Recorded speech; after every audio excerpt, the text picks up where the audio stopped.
Paulo Adão Pereira dos Santos. Eu ingressei à EMA em 1986, depois de ter sido encaminhado para a província da Huila. E lá exerci várias funções, desde aquelas funções da turma e ascendi até presidente do Conselho Provincial e, concomitantemente, membro do Conselho Nacional da EMA durante aquele período.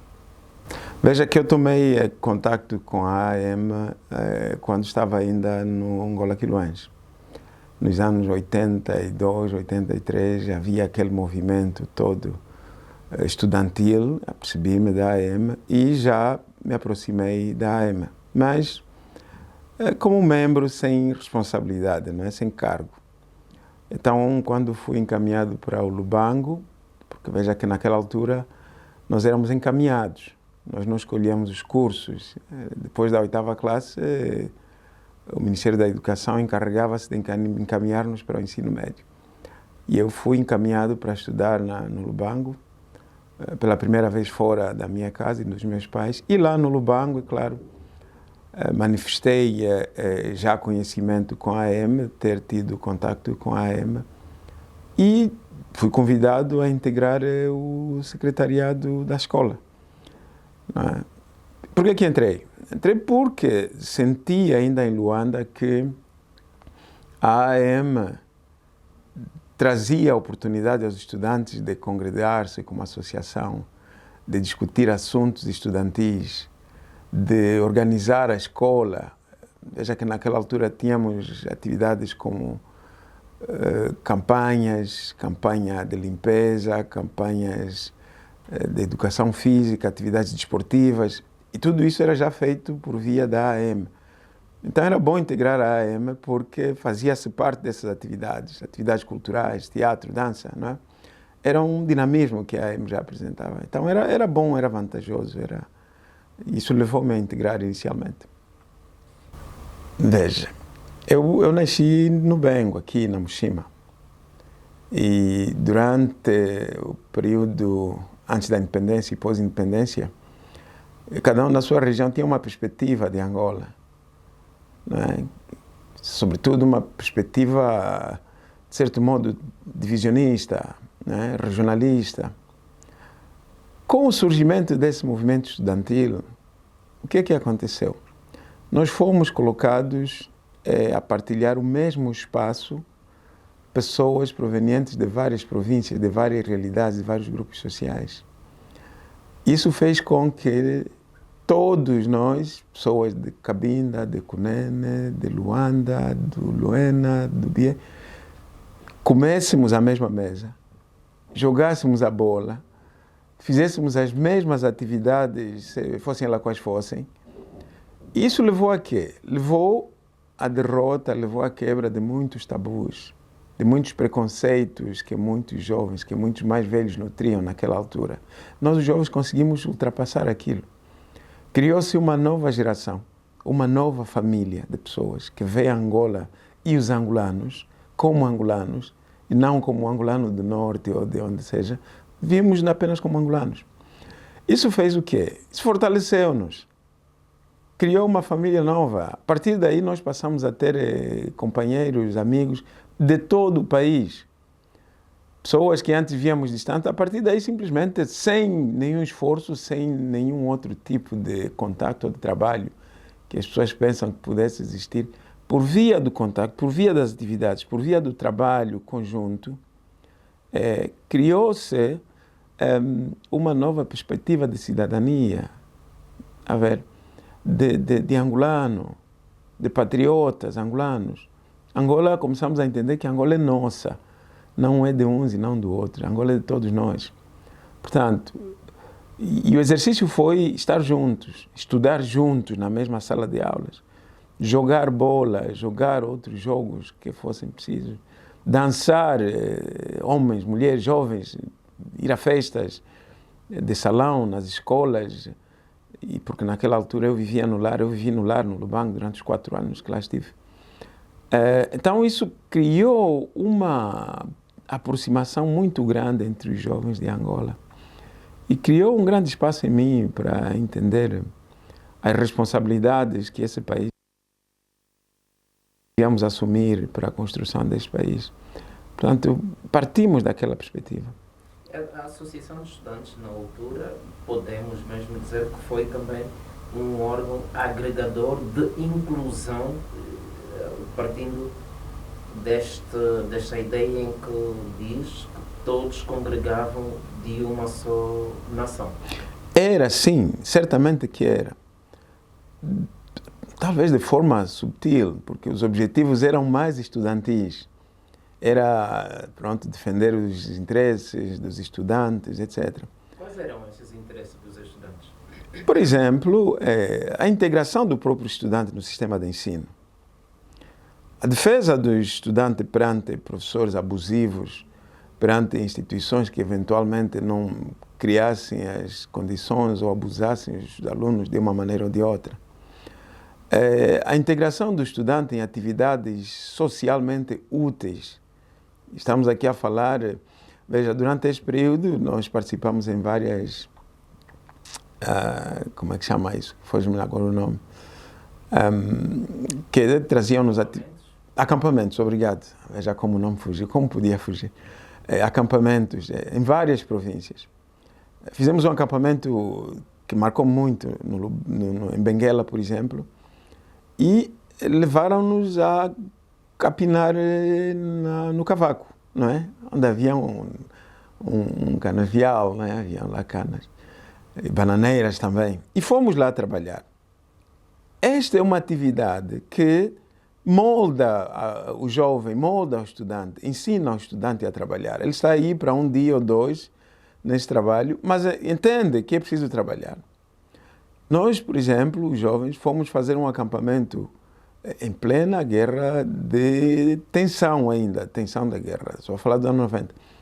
Fomos até o Xangongo, no Cunene, lá que foi a zona das mais quentes durante o período de guerra. E fomos lá construir uma escola.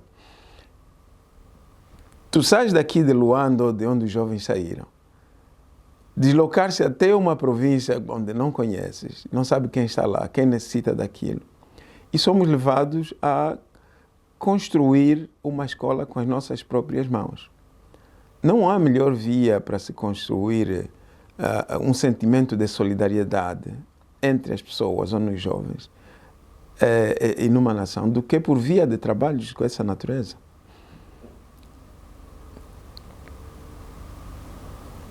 Como é que a associação impactou para moldar este cidadão angolano que está aqui hoje a falar para nós, em termos profissionais? Eu tive a sorte de, enquanto membro da AEMA, tive a sorte de ter sido eleito várias vezes para integrar os vários níveis da AEMA. Então, logo cedo, então logo entrei para a AEMA, comecei a ter responsabilidades de gestão da associação, ainda na escola, lá no Instituto Médio Frederick Engels, que agora é IMEL, do Lubango. Comecei a ter responsabilidades de gestão da associação a nível escolar. E creio que dei-me bem e fui sendo eleito para outros órgãos. O que é que acontece? O que é que aconteceu? Fazer parte ou ter a responsabilidade de gerir jovens, outros jovens, na escola, na província, na região, pelo país, traz um sentido de responsabilidade. Na verdade, um grande sentido de responsabilidade. A pessoa aprende que estão aí estudantes que precisam, estão à sua espera. E você precisa ir resolver aquele assunto hoje, agora. Porque senão os estudantes não vão ter aulas, porque senão os estudantes vão perder o ano, porque senão os estudantes correm algum risco. Então, este sentido de responsabilidade foi inculcado durante aqueles anos e trago comigo até hoje, não é? Eu sou o escravo da minha palavra. Portanto, eu quando digo alguma coisa é porque estou a dizer, não é? Vai ser assim, porque eu penso assim, se depender de mim, certamente. Então, aquele período, aquela experiência, o convívio no Conselho Nacional da AM, as várias reuniões em várias províncias, no Huambo, em Benguela, em Malange, no Cunene, serviram para entender a dimensão do país, entender os problemas dos estudantes no país e os problemas do próprio país, porque já olhávamos para problemas a nível nacional, do acesso às escolas, das disponibilidades de vagas nas escolas. Eram muitos problemas que a AM tratava para poder apoiar os órgãos da educação, para poder apoiar o Ministério da Educação e o próprio Estado angolano.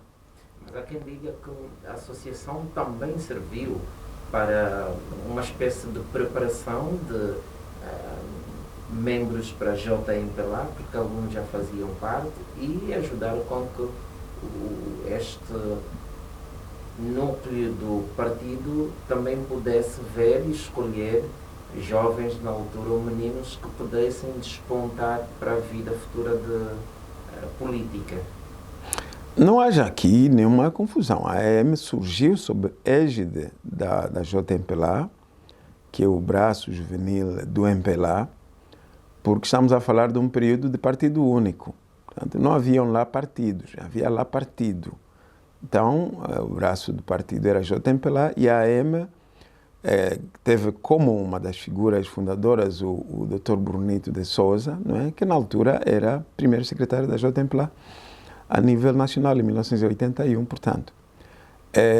De alguma maneira, é normal que os jovens que integrassem essas organizações, que eram todos, porque não se perguntava quem é de onde, quem é filho de quem, entrávamos todos, é normal que as pessoas, de acordo com o seu desempenho, de acordo com a sua dedicação, fossem sendo cooptadas para certas funções de maior responsabilidade fora da AM, tanto na JMPLA como no partido e mesmo no governo, não é? É normal que isso tivesse acontecido. E aconteceu. Muitas pessoas que entraram e militaram na AM, naquele período mais tarde, hoje em dia assumem funções de responsabilidade no executivo, no exército, na polícia, e em vários órgãos. Por quê? Porque são angolanos, não é? Fizeram parte da organização, aprenderam, conseguiram integrar-se no desenvolvimento e na gestão do país e estão aí a prestar o seu saber, o seu conhecimento, não é? para o engrandecimento do país. Durante a vossa vigência, pode avançar-nos quais são os ganhos que a associação teve principalmente só no período em que estiveram em comando? Ganhos. Eu não sei o que quer dizer com ganhos. Vamos lá ver. Um dos primeiros ganhos... Diga? Vitórias e ganhos. Vitórias e ganhos. Um dos primeiros ganhos, hoje em dia os jovens reclamam muito, dizem muito que naquela altura era melhor, naquela altura, os mais velhos, naquela altura e tal. Isso quer dizer que naquela altura haviam alguns aspectos, muitos fatores que moldaram-nos de certa maneira que hoje já não existem. Ora, um dos grandes ganhos que nós tínhamos naquela altura, que eu já mencionei, é a convivência próxima entre todos os angolanos. Este foi um ganho, foi um facto que hoje em dia eu não noto. O governo tinha projetos, como o projeto de lares, a habitação em lares, do Ministério da Educação, sob este do Ministério da Educação, onde colocava vários jovens de todas as proveniências. E convivíamos lá. Este era um grande ganho, porque aprendemos a conviver, como já me referi, aprendemos a ver Angola como uma nação, como um país de todos nós. Isto não existe hoje e foi um ganho daquela altura. Aprendemos o sentido de solidariedade, de ajudar uns aos outros. Como é que vamos ser solidários? Hoje em dia nos perguntamos como é que vamos ser solidários. Oferecendo esmolas aí no 1º de maio, oferecendo sopa. Sim, podemos fazer isso. Mas o que é que a pessoa tem de solidário, de facto? Aprendeu onde tem este sentimento? Naquela altura aprendíamos. Como? Por via do trabalho voluntário, não é? Que aqui éramos todos convidados, ninguém era forçado a ir. Todos nós, quem quer ir, vai. E não iam apenas as pessoas que viviam nos internatos, iam as pessoas que viviam lá naquelas localidades também, eram sensibilizadas e iam lá. Íamos lá, como disse, construímos escolas, pintamos, limpamos, elaborávamos jornais, por exemplo, jornais murais, que hoje em dia já não vejo muito, não sei se existem ainda, onde abordávamos aspectos vários, integrávamos clubes ou grupos de literatura, de teatro, não é? De canto, né? Isso fora da escola. Lembro-me da Brigada da Jovem de Literatura, por exemplo, que surgiu naquela altura, né? Estávamos todos lá a escrever, a pintar, a desenhar, a fazer exposições na escola a nível provincial. Todo este trabalho moldaram-nos de tal maneira que existem aí ganhos intangíveis, não é? Quando o senhor pergunta em ganhos, eu não sei se quer que ele enumere coisas, aspectos, paredes, não. Existem aí muitos ganhos intangíveis na construção do cidadão que hoje em dia ficamos à procura de como voltar a construir cidadãos íntegros como aqueles foram construídos naquela altura. E a resposta anda conosco. Simplesmente nós, às vezes, não temos tempo, não queremos implementar. Portanto, há muitos ganhos que nós obtivemos naquela altura. E devo já mencionar isso também. É precisamente por causa desses ganhos, dos vários ganhos, e por causa das várias dificuldades que os jovens enfrentam hoje. Fala-se de perda de valor, eu não costumo falar de perda de valor, costumo falar de mudança de valores, não é? Os valores mudaram. É por causa disso que nós, ex-membros da AEMA, estamos a fazer isto agora, estamos a organizar esta atividade agora e pensamos continuar a trabalhar. Para quê? Para, quem sabe, podermos chamar os jovens agora, dialogar com os jovens agora, partilhar com eles aquilo que nós fizemos naquela altura, o de bom que nós fizemos, e que eles também, os jovens, agora podem fazer. Apresentam resistências em fazer porque pensam que é arcaico, pensam que não lhes vai trazer vantagens imediatas. Mas este é o caminho. É preciso ir fazendo, é preciso ir trabalhando e as pessoas vão sendo moldadas e vão aprendendo. Referiu-se a pessoas de outro partido, só para responder essa parte primeiro, ou de outros movimentos políticos. Existiam naquela altura.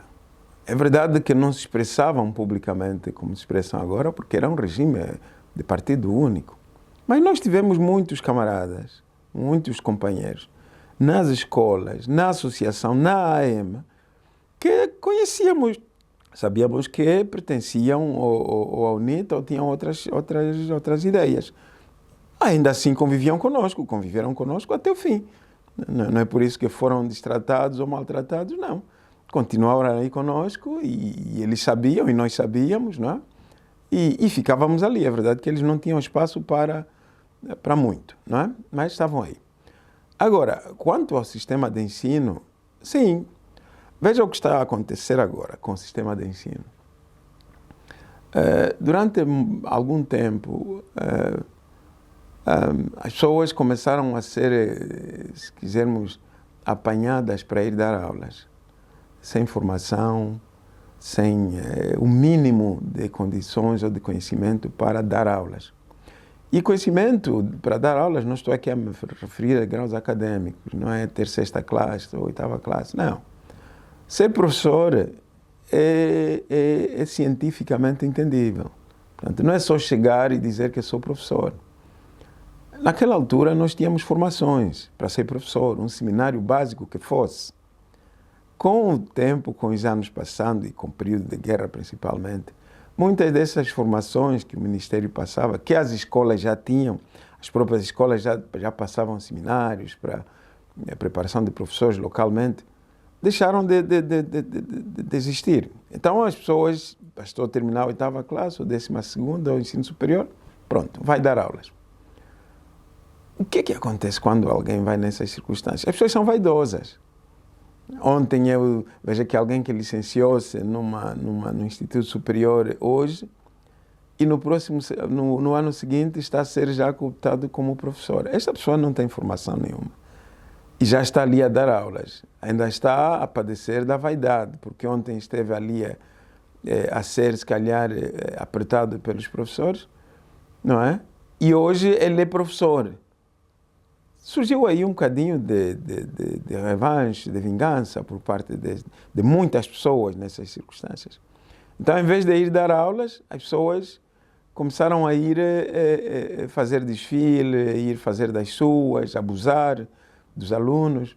E tudo isso veio degradando aos poucos o foco que está no ensino, não é? Foi degradando e até onde chegamos hoje. Portanto, hoje em dia, e já há algum tempo, o foco está no certificado. As pessoas querem ter o certificado porque o instrumento é a via, não é? Quando, mesmo sem aprender, mesmo sem entender os conteúdos, as pessoas olham para o certificado. Então, naquela altura, a AEM ensinava-nos a entender que o foco está em formar pessoas, está no ensino com as pessoas. Existiam brigadas também de ensino, lembro aqui dessa brigada d'Angers, a brigada d'Angers, que existia em todo o país, brigada de professores. Os professores iam dar aulas. Muitos eram já membros da AEM, mas pertenciam também à brigada. Portanto, a AEM, nesse sentido, serviu de base, de uma plataforma muito segura para a formação da personalidade, de valores nos jovens naquela altura e nos adultos que hoje fazem parte da nação angolana. Veja, figuras. As figuras começam pela fundação, como já me referi, Dr. Bonito de Sousa. Depois temos outras figuras. Temos, por exemplo, o último presidente da AEM, que é o companheiro José Maria dos Santos, José Maria Ferraz dos Santos, que depois de muitos anos como deputado, ascendeu à governação, não é? E está ali hoje, depois de ter sido passado por governador de Luanda. Temos outras figuras, o camarada, ou atualmente o governador Archer Mangueira, não é? Foi parte do grupo que fundou a AEM, não é? Temos governadores de banco, para além das administrações públicas, temos pessoas no exército, que são militares, são generais, foram da AEM.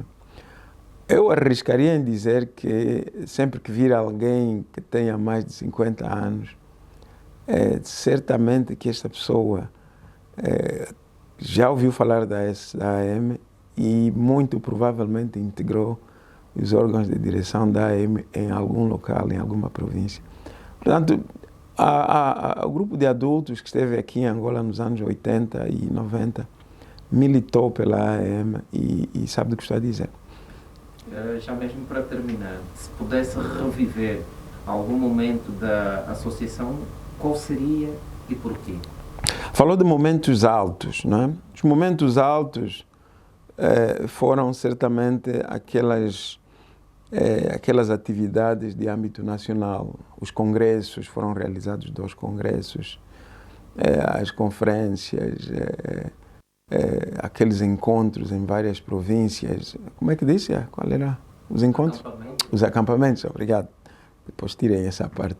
Os acampamentos. Veja que os acampamentos eram espaços com muito lazer. As pessoas levávamos lá tudo, representávamos as províncias de todas as maneiras, culturalmente, filantropicamente, a riqueza daquelas províncias, tudo era levado para os acampamentos.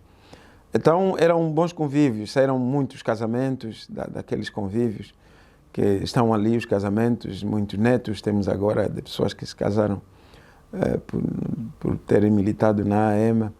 São muitos os momentos. Há também momentos que não foram bons. Veja que a AEM existiu num período de guerra em Angola. E sair recolher membros ou juntar membros de todo o país para ir construir escola no Cunene, quando ainda os sul-africanos estavam por aí próximo, muita coisa certamente não andou como se previa. Não é? Recolher alunos em todo o país para ir fazer conferência no Huambo, quando a região estava sob fogo intenso, trouxe lá os seus incidentes que criaram situações a nível da organização. Mas foram todas ultrapassadas e veja que uma situação que o camarada João Domingos certamente, provavelmente deve ter contado, uma das viagens que fizemos de Luanda a Benguela, fomos a Benguela a um acampamento e fomos de barco. Foi a primeira vez que eu andei de barco, de um navio, né? Fomos de um barco que tirou-nos de Luanda e colocou-nos no Lubito, um barco que se chamava hoje ainda, não sei se está aí por aí ainda. Mas então foi uma experiência muito boa. O certo é que às tantas à madrugada o barco avariou-se, não é? O barco avariou-se lá no alto mar, ou não sei, e nós ficamos lá no barco, não é? Não quero imaginar o pânico que teria causado se fosse hoje, não é? Estariam todos a fazer fotografias e a enviar mensagens aos papais a dizer que estavam lá. Mas ficamos lá cerca de 1 ou 2 horas parados, consertou-se o barco e chegamos ao destino. Portanto, tivemos sim momentos de baixa também, alguns deles mais difíceis que outros. Mas no fim somos os homens que somos hoje, fortes, resilientes sobretudo, e não reclamões como pronto, são os nossos filhos, os jovens estão a ser criados agora. Reclamar por tudo, exigir por tudo, mesmo antes de fazer nada ou mesmo sem ter direito. Nós somos da geração de resilientes. Nós entendemos que precisamos trabalhar para construir, trabalhar para aprender, trabalhar para fazer as coisas bem. Nós entendemos assim e é assim como nos identificamos.